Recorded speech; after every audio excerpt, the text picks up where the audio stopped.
ගොඩක් දවසකින් මං ආවා ඔයාලව බලන්න. නිකන් නෙමෙයි ආවේ. අන්නාසෙත් අරගෙන.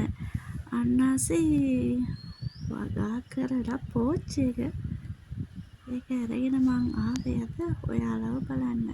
මේ ටිකේම ඇත්තටම මම මේ අන්නාසි එක එක විදියට හදලා try කරලා බලනවා. හැබැයි ඒකේ ප්‍රතිඵල තියෙනවා.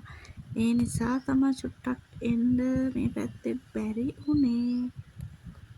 ඉස්සරහට මං මගේ අන්නාසි ලොකුවට කරන වගාව පෙන්නන්නම් යාළුවනේ. අදට මේක බලන්නකෝ.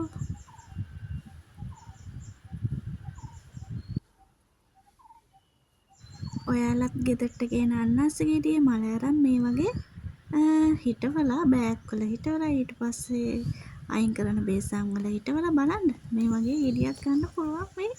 එහෙනම් මං ගෙයින් එන්නම්. කට්ටියටම මුසල්නයි පරිස්සමෙන් ඉන්න. ආයෙත් දවසක එන්නම්.